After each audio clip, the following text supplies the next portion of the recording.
and welcome back to another video. I know it's been a little while since the last one. Again, I apologise for that pretty much every time, but you know, A-levels are stressful and people don't have all the time in the world to make videos. Not that I think too many people care anyway. So this video today is on my mother's 986 Porsche Boxster. Now, we were having a few problems with it the other day when we started it up and noticed there was a ton of blue smoke coming out of the back. That would suggest, of course, the engine is burning or as the smoke is blue. Now we wanted to have a look at the engine to see if there was an oil leak. I had a quick look online and there was a few tutorials telling you how to get towards the engine bay of the 986 Boxster, or any Boxster for that matter. However, they weren't that comprehensive. There was only one video that I watched that really told you how to do it properly. And so today I'm going to show you comprehensively what you've got to do. Now, this car isn't the best example of a 986 Boxster. It's a little bit tired around the edges, as you can probably see. The roof needs replacing. There's a few dents and scratches on it. It's quite an old one. It's 1999. It's built in September of 1999. Has over 100,000 miles on it, and so is a well worn-in car. So if we unlock it and climb on in. So the first thing you're going to want to do when first opening up the bonnet is you're going to want to put the key into ignition, turn it to the park run position. You're then going to want to open the roof to its highest point so that the latch at the back opens all the way, and that is the point where you're going to stop. Take it off run and remove the key. After that, you're going to get out and you're going to see this. Nice and easy so far.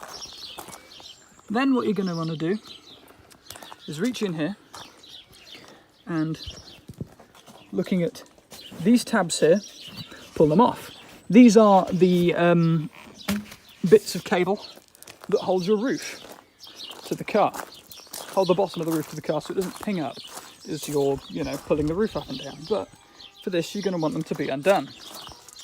Then what you're going to want to do is come into here, see this tab, pick it up and twist it. It should pull up and out and look somewhat like this. Don't lose these, you're going to need them in a minute. Come round to this side of the car, reach in and lift the other one. So remember, that's a lift up the tab, twist and pull. Throw it there. Once you've removed both the tabs, what you're going to want to do is grab the bottom of the roof and pull up. On some cars it should lock into place, but unfortunately because this one is rather tired, it's not going to, so I'm going to have to work around that. What you're then going to want to do is pull this box out completely, removing it from the vehicle.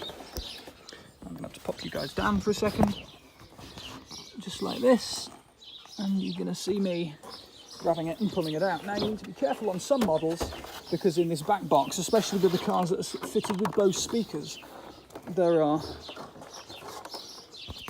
speakers fitted in this part of the box here, so you're going to have to watch out for the wiring. However, on normal cars without the speakers there, you're probably okay. So, pull these here, pop it in here as I like to do, just out of the way, and then move on to the next bit. Right, so now what you've got is the thick piece of carpeting. Twist, pull, that should release it. These little tabs don't come out, so they just sit where they are. Reach in, pull, twist, and again, it should lift out nice and easily, not causing much of a fuss, and put it in the car. Out of the way, nice and safe. Now, I've done this a couple of times now, and something that's really struck me is the colour change in the carpet, on a completely unrelated note, of course. As you can see, this is the colour of the carpet when it was brand new. This is sun bleached over, 20 years of use. So it's cool to see what the car would have originally felt and looked like when it first came out of the factory all those years ago. It's kind of cool. Now for the next bit. Now you're going to want to reach in, because this is the main engine cover. This is why you're probably going to need the access to this bit. You're going to see these metal tabs. What you're going to want to do is pull up The untwist, again, they do not pull out, you're just going to want to twist them. They're like a screw. Now, it could be quite tricky if you've never done this before to pull the tabs up, because sometimes they get quite stiff. However, on this model, this has been on a few times in its life, obviously, and isn't so difficult. Excuse me. Make sure you get this one in the middle. It's quite stiff. And finally, around this side,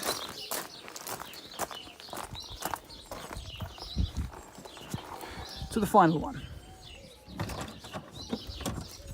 Now, I'm definitely going to have to put you down for this bit, because this bit's quite a delicate process.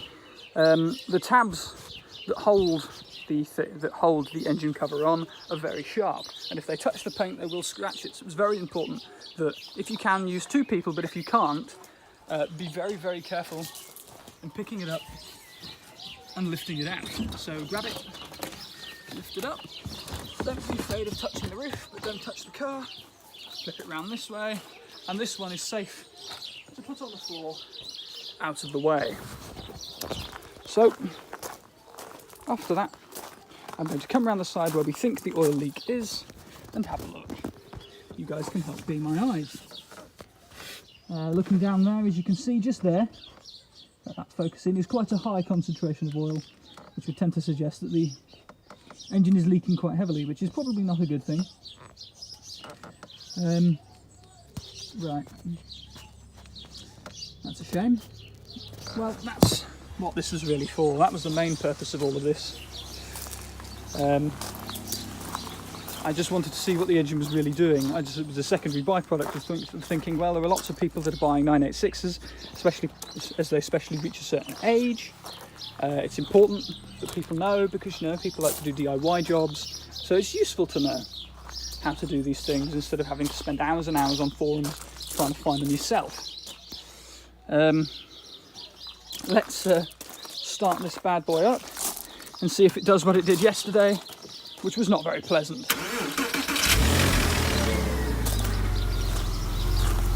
Well, it's not kicked all the violent blue smoke out, but you can definitely hear that a fan is completely broken.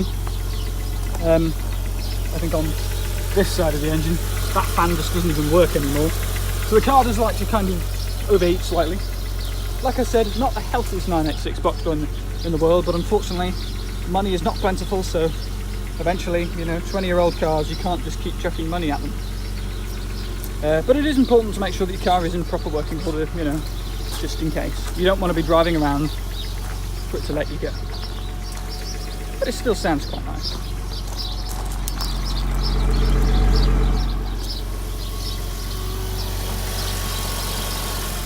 Right, turn that off. A little bit of ear candy there, because nothing beats a proper flat 6. Well, some of you will probably say it's not a proper flat 6 because it's only the 2.7, but hey, I still like it. Right, now what you want to do is do everything that I've just told you to do, or told you how to do, in reverse. Remembering pretty much the exact steps, because remember, these bits don't go back in any other order. Again, being incredibly careful not to scratch the paint, putting that engine cover back in, making sure you won't fall over as I do this. Grab the engine cover, in my case I popped it on the garden, and slide it in.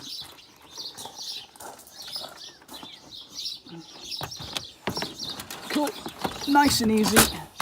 Make sure it's seated properly with the pins in place so that it covers up the engine. Then what you're going to want to do is make sure that they're all done up nice and tight, leaning in and twisting them. See, this is why it can be quite difficult to turn them. That way. And there we go. Right, that one might do up slightly better later once the other ones are in. And do this one. There we go, that one's done up properly. Come around, do that one, then move round onto the side, doing this one and this one.